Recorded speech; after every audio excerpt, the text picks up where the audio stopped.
स्थानिक स्वराज्य संस्था निवडणुकीची लगबग खरं तर सुरू झालेली आहे।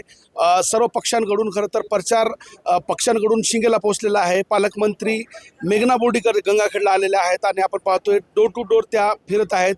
भाजपच्या कमळ चिन्ह थेट या निवडणुकीत गंगाखेडमध्ये नगराध्यक्षपदासाठी रिंगणात आहे।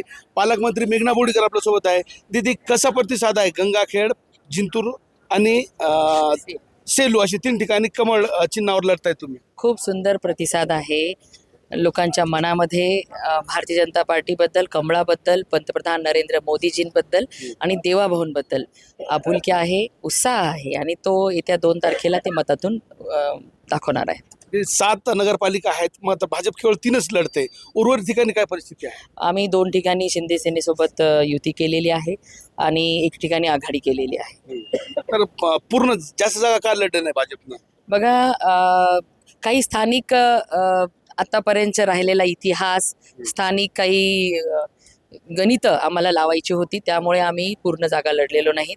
172 पैकी आम्ही 86 ठिकाणी कमळावरती उमेदवार दिलेले आहेत, 20 ठिकाणी आघाडीवरती आहेत आणि त्यामुळे आम्ही अशा पद्धतीने 106 उमेदवार या ठिकाणी लढवत आहोत। अजित पवार काल येऊन गेले तुमच्या जिंतूरमध्ये, येडागबाड्याचं काम नाही विकास करण्याचं ते म्हणून गेले। काय सांगाल, कसं पाहता त्यांच्या विधानाकडे?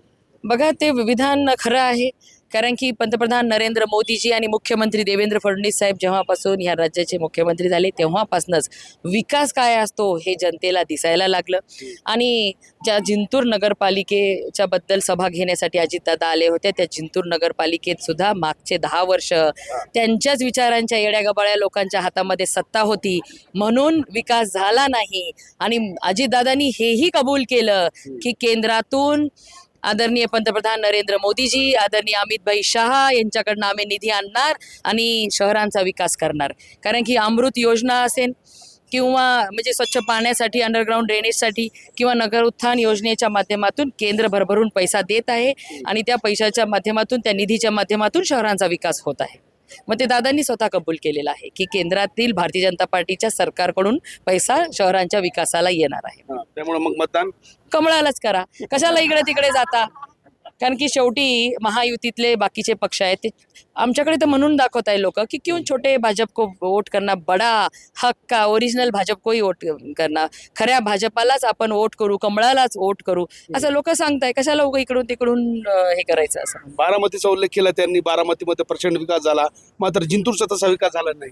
जिंतूरची सत्ता 10 वर्ष त्यांच्याच विचाराच्या लोकांमध्ये होती, तेव्हा अजितदादाही उपमुख्यमंत्री होते, ते येडेबगाबाळे होते म्हणून त्यांनी गाव आमचं असं ठेवलं। पण आता मला खात्री आहे की फक्त बारामतीच महाराष्ट्रामध्ये चांगलं नगरपालिका राहिली नाही पाहिजे, हा विचार मुख्यमंत्री देवेंद्र फडणवीस साहेबांनी केलेला आहे। या राज्यातील सगळ्या नगरपालिका सुंदर, स्वच्छ, सुसज्ज अशा विकसित झाल्या पाहिजे, हा विचार देवेंद्र फडणवीस साहेबांनी केलेला आहे। आणि ह्या महाराष्ट्रातील नगरपालिकेतील सर्व मतदार बंधू भगिनी देवेंद्र फडणवीस साहेबांच्या पाठीशी मोठ्या मताधिक्याने राहणार आहेत आणि हे चित्र आपल्याला येत्या 3 तारखेला दिसणार आहे। किती जागा जिंकता तुम्ही 3 पैकी?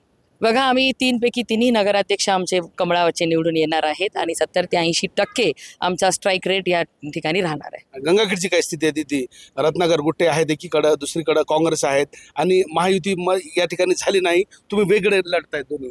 हे बघा, या ठिकाणी मी म्हटलं पहिल्यापासून मतदारांनी ठरवून ठेवलेलं आहे की गंगाखेड हा आमचा परभणी जिल्ह्याचा भारतीय जनता पार्टीचा बालेकिल्ला होता नेहमीच। आणि आमचे उमेदवार जयश्री रामप्रभू मुंडेजी आणि खुद्द रामप्रभू मुंडेजी या ठिकाणी ह्या शहरातील प्रत्येक कुटुंबाचे सदस्य म्हणून ते काम करतात, अनेक वर्षांपासून अनुभवी आहेत।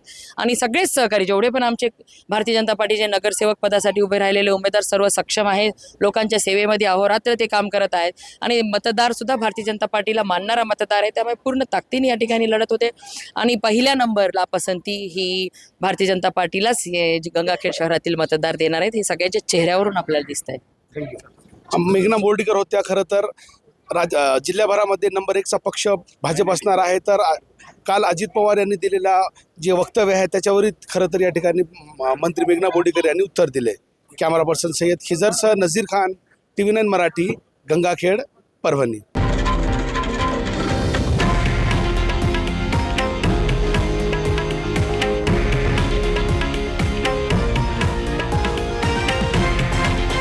हे आहे देशातील नंबर 1 न्यूज नेटवर्क आणि आपण पाहत आहात TV9 मराठी, एकमेव।